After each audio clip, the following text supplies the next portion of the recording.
Você investiria ou você investe em alguma ação de empresa estatal da nossa Bolsa de Valores, como Petrobras ou Eletrobras, ou até mesmo o Banco do Brasil, que pra quem me acompanha há mais tempo sabe que eu invisto já tem alguns anos? Me contem aqui nos comentários que eu quero saber por quê, gente, porque nós vamos falar sobre isso hoje, tá? Empresas estatais em ano eleitoral, quais são os riscos que a gente corre com essas empresas, se vale a pena ter alguma na carteira, questão de preço, questão de interferência, de realmente ter o dedo do governo. Então basicamente vai ser isso a nossa resenha, mas me contem mesmo se vocês são daquela turma que são taxativos em dizer, olha, não, Bea, estatal nem de graça, ou se vocês ponderam, porque tem algumas aí que estão com bons dividendos e aí vocês dosaram ali o risco e decidiram colocar na carteira. Me contem aqui, mas também não esqueçam já de deixar o like nesse vídeo pra gente tentar propagar cada vez mais esse conteúdo.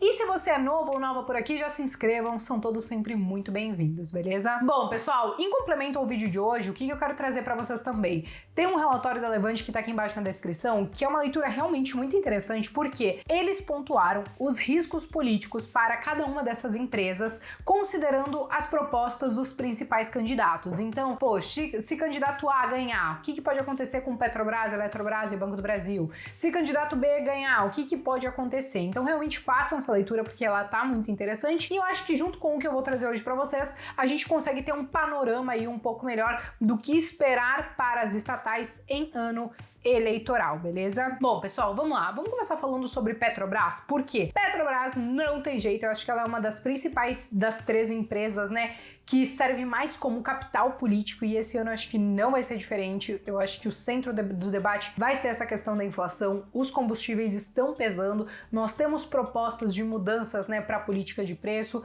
Ao mesmo tempo, nós temos algumas outras propostas de como utilizar os recursos que a União recebe por ser uma das principais acionistas da empresa, né, para tentar estabilizar um pouco essa questão dos preços, principalmente quando a gente tem uma oscilação mais forte na commodity e uma desvalorização muito grande da nossa moeda, né? Isso acaba pesando muito e às vezes as pessoas esquecem. Então eu acho que Petrobras vai estar no centro dos debates e, inclusive, né, algumas medidas podem, né, ser adotadas dependendo aí dos nossos resultados das eleições. A questão é que, óbvio, não é de hoje, né, que a gente tem essa interferência política na Petrobras. A gente já teve aí um histórico desde quando quebraram o monopólio dela lá em 97, que foi criado a ANP, desde a Operação Lava Jato em 2014, que isso custou muito caro para ela, até a questão, né, de não congelamento de preços, mas enfim, ela não conseguiu repassar o preço que ela efetivamente deveria repassar para o consumidor final, então isso também custou muito caro para a empresa. E em 2016, quando a gente volta lá para o governo Temer, a gente teve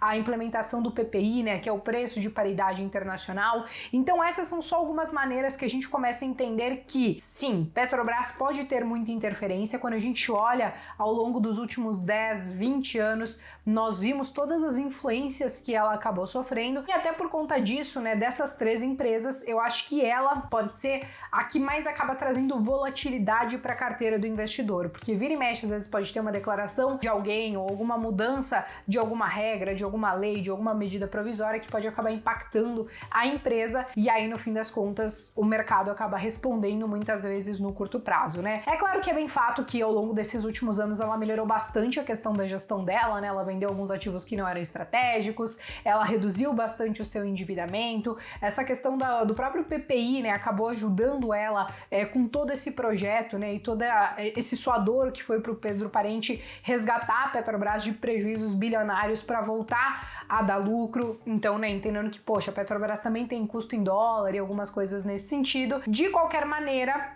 ela ainda assim deve voltar a ser centro dos debates para esse ano, e a gente sabe que tem sim muita interferência política, né? Muitas vezes não é só a troca, por exemplo, de presidente, porque muitas vezes você vai trocar 6 por meia dúzia. Você tirou um presidente, colocou outro que pensa exatamente igual, mas às vezes é feito isso só para tentar passar uma mensagem ali para a população, para, sei lá, mostrar que tá tentando fazer alguma coisa em relação a tudo que tá acontecendo. Mas então a gente vê que muitas vezes tem esse cabo de guerra aí entre os governos, os políticos e a própria empresa. Quando a gente fala de Eletrobras, que é a outra empresa que eu também acho que pode sofrer interferência, menos do que a Petrobras, mas eu acho que ela tem algumas interferências que podem ser muitas vezes de forma indireta, como foi o caso lá de 2012, né? Em 2012 teve aquela medida provisória 579 que foi aprovada, que o que ela dizia? Que, olha, Você pode fazer a renovação, né, da sua concessão sem fazer uma licitação, mas em contrapartida você não pode reajustar as suas tarifas. E aí o que aconteceu?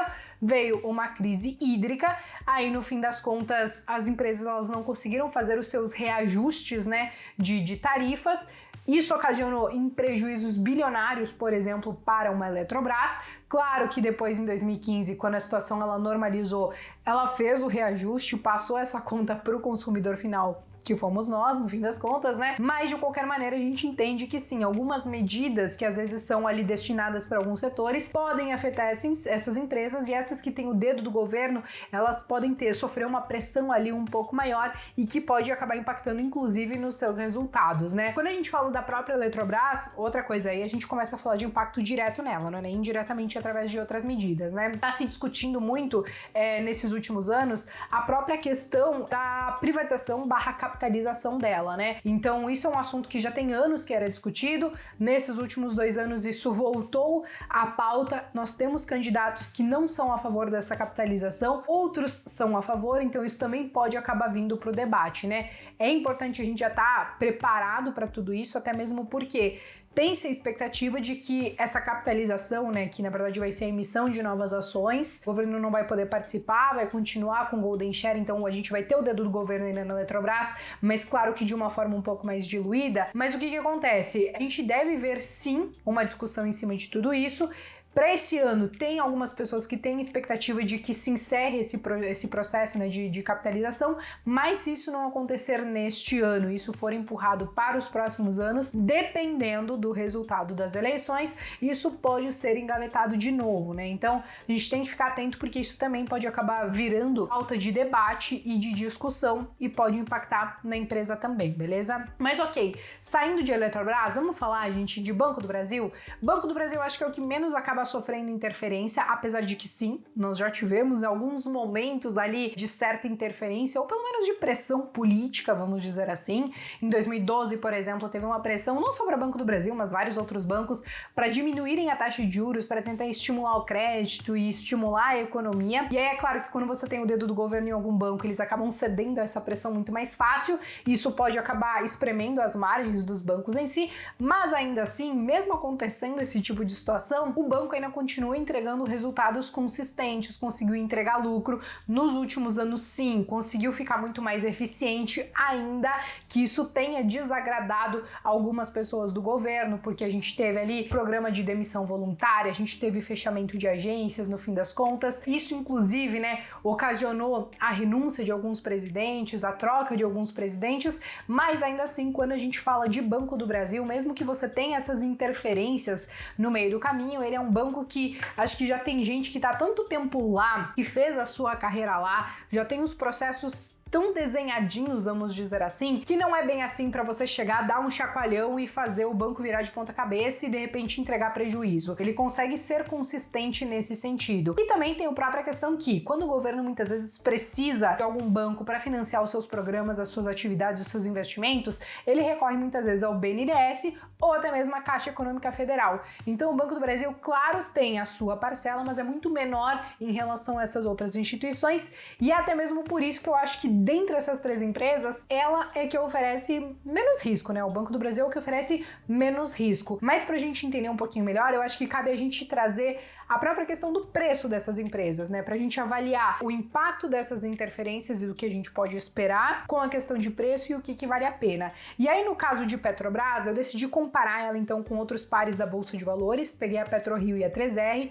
e o que a gente tem, gente? Que, claro que todas essas empresas subiram nesse último ano. Petrobras, ela subiu mais de 62% nesse último ano, mas ainda assim não acompanhou as expressivas altas de PetroRio e 3R, e aí é claro que a gente começa a ver esse múltiplo, né, do EV/EBITDA, esse múltiplo que a gente utiliza no valuation, muito mais baixinho do que essas outras empresas, né? Mas claro que muito por conta desse risco que os investidores já começam a enxergar, principalmente em ano eleitoral, onde muitos já esperam que ela vai acabar sendo o centro do debate e podem ocorrer ali algumas mudanças no meio do caminho. Então muitos investidores eles olham para os pares, olham para outras empresas talvez que são um pouco mais seguras, que talvez vão trazer menos volatilidade e preferem às vezes não não colocar a grana ali em Petrobras. Agora, quando a gente fala do setor de energia, eu trouxe a Eletrobras e alguns dos seus pares aqui.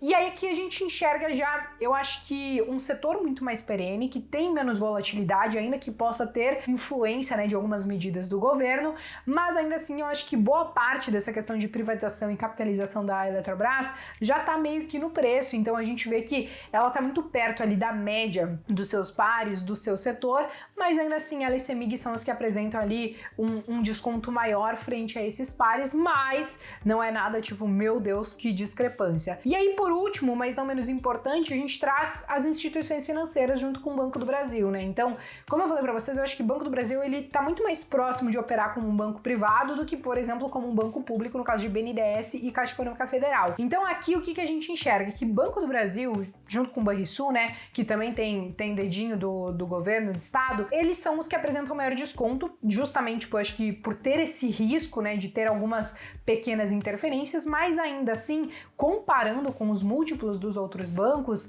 e considerando que mesmo que hajam algumas interferências não impactam, ou pelo menos até hoje não impactaram drasticamente nos resultados do banco, eu acho que o Banco do Brasil acaba sendo o mais tranquilo para se ter em carteira, inclusive é o que eu tenho em carteira e devo manter em carteira dado todo esse cenário que a gente está vivendo. Ponto muito importante, né, gente? Eu quero trazer o exemplo de Banco do Brasil, mas isso serve para o mercado como um todo, mas principalmente para as empresas estatais, né? Esse gráfico que vocês estão vendo, e eu quero que vocês se atentem principalmente a essas barrinhas que estão aqui embaixo, é o gráfico de volume de negociação e a gente consegue enxergar o quê?